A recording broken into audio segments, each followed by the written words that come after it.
What a fantastic game of football that was. Absolutely incredible. For me, the best game to watch as a neutral this season so far.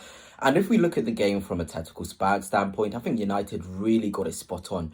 The wing backs were being used to maximum sort of effect. Liverpool didn't know whether to track. Sometimes Salah, obviously, he's got that license to play a bit further forward. He was kind of stuck in this stick or twist scenario. So you'd have Dalot. Then you would also have Bruno there on the overlap. It was really, really good stuff. And that midfield battle was certainly key today. I feel like definitely we saw Mainu and UGARTE definitely take more control of the midfield. And normally we'd see that from Gravenberch, McAllister and Jones. But today I feel like United, that double pivot especially, they were really, really effective. And it was nice to see for once. United looked cohesive. United looked strong. They were stopping, those between the line passes from Liverpool centre halves. How many times did we see Van Dijk try those switches? Zero. Because United were compact but also marking the wingers of Liverpool. And the wing backs had the space to get forward, but they weren't really that effective. It was, from a Liverpool standpoint, a Hall of Shame performance from Robertson and Trent.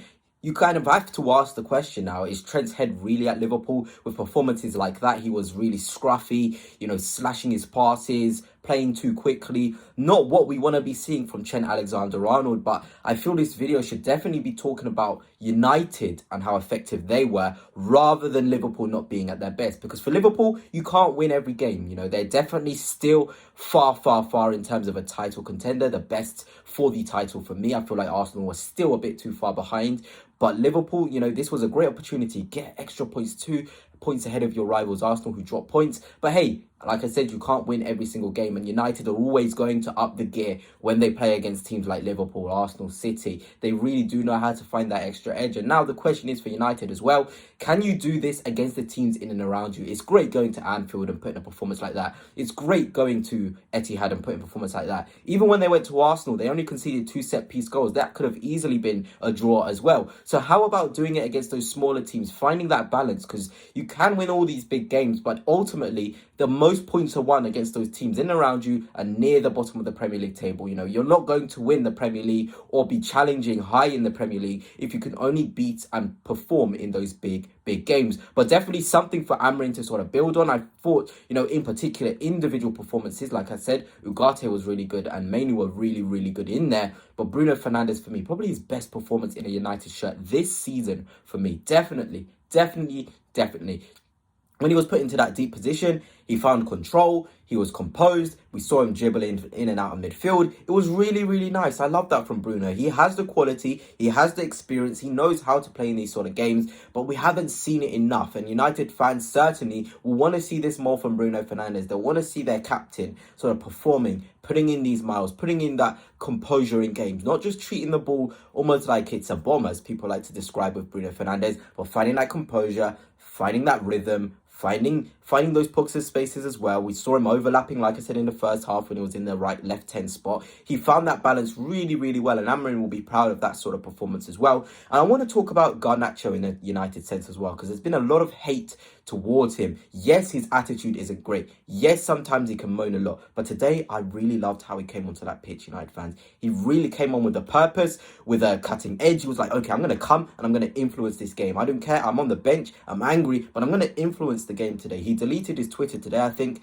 and he, sort of put on his Instagram, no Twitter anymore. But if Garnacho can put his head down, stay away from social media, stay away from being controversial, even with his brother, Roberto Garnacho, if he can stay off as well of the Twitter, let Garnacho put his head down. There's a player in there, and we saw today he's hungry. He's got the end product when he wants to. And obviously, it's nice to see him linking up with Amad Diallo, who's for me been the best player under Ruben Amorim from the first game he came in and the game now. He really, really has been effective. It's still a question whether he's better at a wing or at wing back, but today we saw a forwards run coming into the box and finishing with a beautiful, beautiful sort of scooped finish.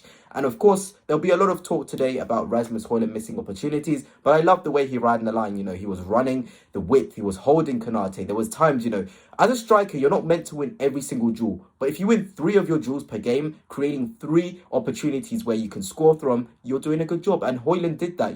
We saw the one which Dalot got tackled. I think it was Van Dijk came across. That was 1. We saw him one-on-one as well, Højlund. That was 2. We saw him do a near post run in the second half as well, where Van Dijk just got a toe to it. That is 3 opportunities. And another day, United are clinical and finished all 3 of those opportunities. But there was enough in the attacking lineup for United. and the players in the boxes and spaces, that there's going to be something for Ruben Amorim to work with. I definitely feel like they need a left-footed wing-back. We've talked about Kirkes, Davies, whether it be, because Dalot, often it was awkward for him to swing those balls into the box after he got beyond his left attacking 10, who was Bruno at one stage, and one stage Garnacho as well. But I liked it. I really did from United. And just to talk about Liverpool, I know I have a lot of Liverpool followers on here. It's not over. It isn't over.